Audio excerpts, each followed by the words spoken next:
Hansel and Gretel Bedtime Stories for Kids. Once upon a time, a brother and sister named Hansel and Gretel lived in a hut in the woods with their father. Their father was a poor woodcutter. His wife, their mother, had died when the two children were very young. Their father thought he would not be lonely anymore when he finally remarried. But the new stepmother made life very hard for Hansel and Gretel. The children were not allowed to eat until after the stepmother had taken everything she wanted off the plates.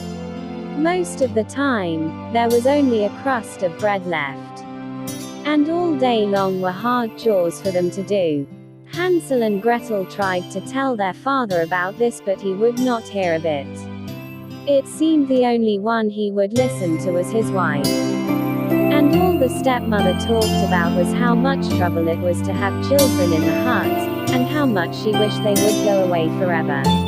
Each day there was less and less food for the boy and girl to eat. Yet the stepmother gave them more and more hard work to do. One day Gretel begged her father, "Please, father.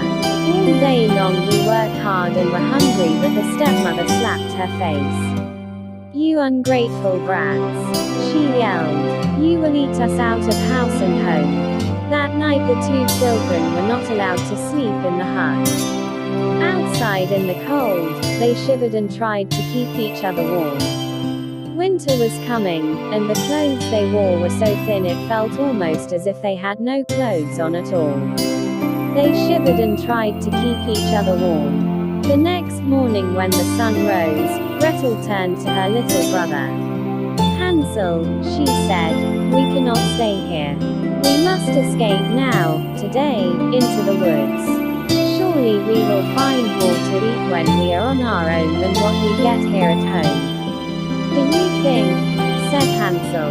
"But what if we get lost?" "We won't," said Gretel. "I will take bread. We will drop breadcrumbs behind us. If we have to, we can follow the crumbs back home." And so the two of them went off into the woods and left their hard life behind. They went deeper and deeper into the woods. Gretel was careful to drop one crumb and then after a bit, another. But alas, they looked and looked for any sign of something to eat. An apple tree, pear tree, some nuts on the ground, or even dried up berries. There was nothing to eat. They got hungrier and hungrier. At last, poor Hansel and Gretel knew they must return to their hut or they would surely starve. They would just need to find the breadcrumbs and that would lead them home. Yet when they looked for breadcrumbs, there were none to be found. All the breadcrumbs were gone. A bird whooshed up into the air and in its beak was a large crumb. Hansel and Gretel were struck with grief. The birds must have taken all their breadcrumbs. A wolf howled in the distance. The sun was setting. Hansel and Gretel were lost and hungry. Now they were scared, too. "Gretel," whispered Hansel in fear, "what will we do?" She did not know what to say. All she could do was to hug her little brother. Each minute it was getting darker and darker. Again, a wolf howled in the distance. All of a sudden, Gretel saw a small light shining far away. Could it be someone's hut this deep in the woods? "We must find out," cried Gretel. "Maybe whoever lives there is kind and will take us in." The two children sped as fast as they could to the light. When they got closer, they could not believe their eyes. If you can imagine, from top to bottom the hut was made all of candy. From its gingerbread roof, with frosting all over the walls, and with candies tucked into the frosting, what a sight to see. "Gretel," Hansel cried out. Before Gretel could say, "I bet it will be okay if we have just a little taste," both of them were already biting off small chunks and licking the sweet candy. A sharp voice, "WHO is nibbling on my house." Hansel and Gretel spun around. An old witch. Stunned, Gretel could only curtsy. "If you please, Mom," she said, as sweetly as she could. "There was so much candy on your house. And we are so hungry. You have that right, my house, snapped the witch. Her voice dropped. Well then, said the witch in a gentler tone, come inside. I'll get something for you to eat. Hansel and Gretel looked at each other in delight. They skipped into the witch's hut. A fine meal of soup and bread. As they nicked the last crust of bread and looked around the hut, what the brother and sister saw made their hearts turn cold. Piles and piles of bones in the corners. Yet the two children were very tired, and so they slept. The next morning when they woke, Hansel found himself locked in a cage. The witch roared, that's where your brother will stay. Every day I will fatten him up. Soon he will make me a fine dinner. She laughed and laughed, rubbing her hands with glee. Till then, she said sharply to Gretel, you will work for me. Indeed, Hansel was well fed and Gretel worked hard all day doing chores for the witch. Each morning the witch said to the boy, show me your finger. I will feel how plump you are getting. For the old witch could not see well. Hansel held out his finger as he was told. The witch smiled when she felt how plump he was getting. Gretel, Hansel whispered in fear. What are we to do? Soon I will be plump enough and the witch will want to eat me. His sister wished she had a plan, but could not think of anything. Gretel, Hansel whispered in fear.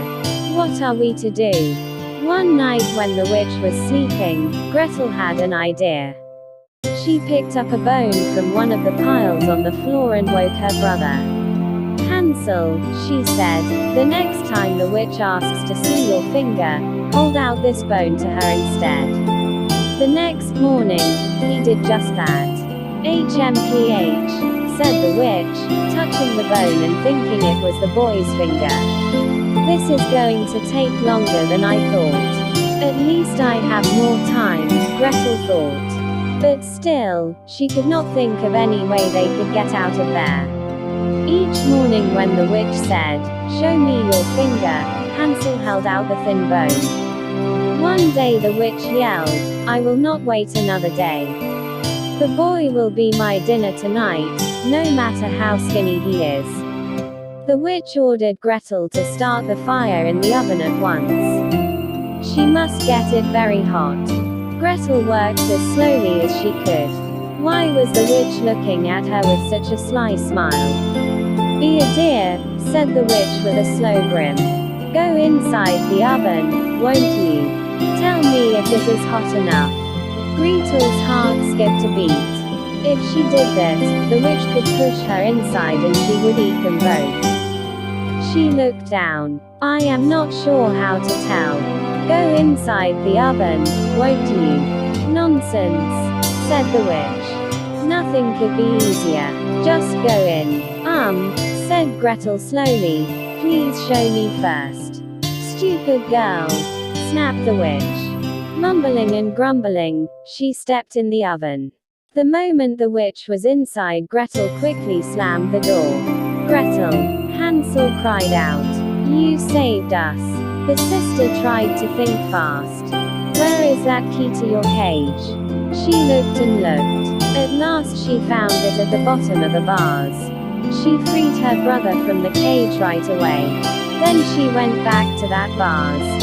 For what had she felt under the key? Why, the vase had precious jewels inside.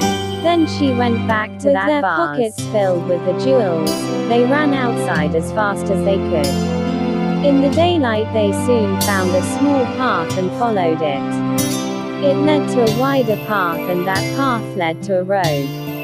They waited by the roadside hoping someone would ride by. When a horseman trotted up, Hansel and Gretel waved their hands.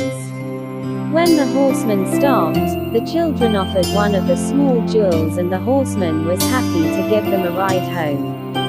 When the brother and sister opened the door to their home, their father was wild with joy to see them. He had worried and looked for them night and day since they had vanished. They learned their stepmother died very soon after they left. For many years to come, Hansel and Gretel lived very happily with their father in the hut in the woods.